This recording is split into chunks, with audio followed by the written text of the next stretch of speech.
Setelah beberapa lama berpisah, saya mengunjungi satu stasi, satu tempat di mana saya pernah melayani. Di sana saya berjumpa dengan teman lama, dengan kenalan dengan seorang sahabat, ibu yang baik, dan dia mengatakan demikian. "Hei, Pastor Simon, orang Bugis," karena saya di Makassar. "Orang Bugis, Pastor Simon orang Bugis. Pastor, bikin apa di sini?" "Oh, saya lagi cuti." "Oh, Pastor dok sombong." Lalu saya nyandak katuk pastor bye-bye. Pastor katuk DP orang bye-bye. Saudara-saudariku yang terkasih, ini ungkapan kedekatan, gurauan, murni, satu basa-basi, relasi, persahabatan. Saya melihat dinamika yang terjadi adalah pertama pengenalan dalam sapaan, kedua dia beranjak pada pertanyaan, bikin apa pastor di sini? Ketiga dia bergerak pada tuduhan, pastor dok so sombong.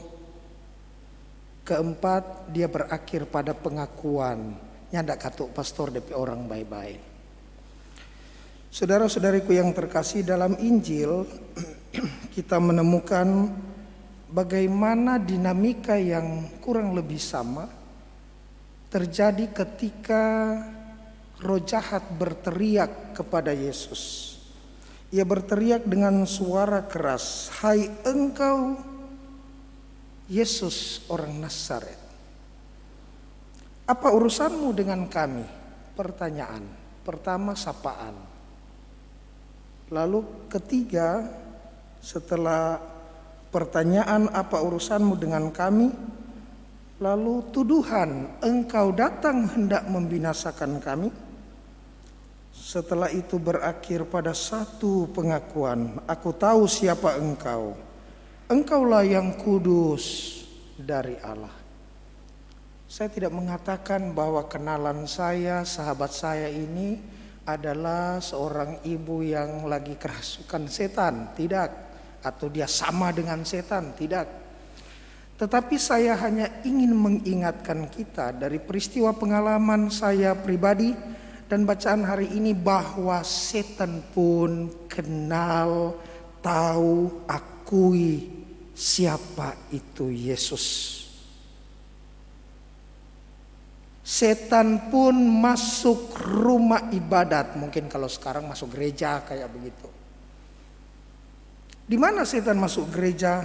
Pada ayat 33, di rumah ibadat itu ada seorang yang kerasukan setan.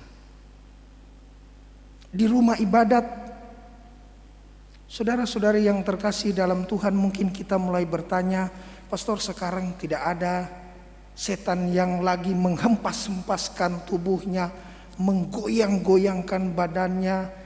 Itu adalah setan konvensional, setan pandangan umum yang lama. Tetapi setan sekarang lebih milenial. Apa maksudnya pastor? Setan bukan lagi menakutkan dan menyeramkan, mengerikan, tetapi lebih menarik, mengasihkan, dan menyenangkan. Setan bukan lagi bergigi taring, bermata merah, berambut terurai, bukan. Berteteskan air liur, bukan. Bukan setan konvensional, tetapi setan yang glowing. Setan yang manis. Setan yang manis di depan, pahit di belakang. Ini setan milenial. Setan yang manis di bibir, memutar kata, malah kau tuduh akulah segala penyebabnya. Itu lagu Malaysia. Siapa terlena pasti dia terpana. Bujuknya, rayunya, suaranya yang meminta simpati dan harapan. Ini setan milenial.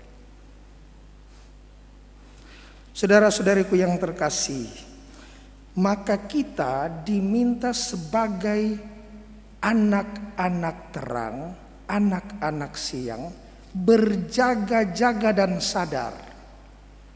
Kata Rasul Paulus dalam suratnya yang pertama kepada jemaat di Tesalonika. Kenapa? Karena kita bukan orang-orang, bukan orang-orang. Orang-orang mana? Orang-orang lain. Tetapi kita anak-anak terang dan anak-anak siang, dan bukan orang-orang lain mana, orang-orang malam dan orang-orang kegelapan. Dikatakan tadi dalam ayat 5 bacaan pertama, karena kalian semua adalah anak-anak terang dan anak-anak siang. Kita bukanlah orang-orang malam atau orang-orang kegelapan. Sebab itu janganlah kita tidur seperti orang-orang lain, tetapi berjaga-jagalah dan sadarlah. Ini digaris bawahi. Berjaga-jagalah dan sadarlah. Penting. Kenapa Bapak Ibu? Supaya ortodoksia berjalan beriring dengan ortopraksia. Supaya ortodoksia sebagai keyakinan-keyakinan yang benar, ajaran-ajaran yang benar, mencintai, mengasihi, mengampuni, melayani, mengabdi, berjalan beriringan dengan ortopraksia, praktek hidup yang benar. Apa itu? Pola pikir, pola rasa, pola tindak di dalam perkataan dan perbuatan kita sederhana setiap hari.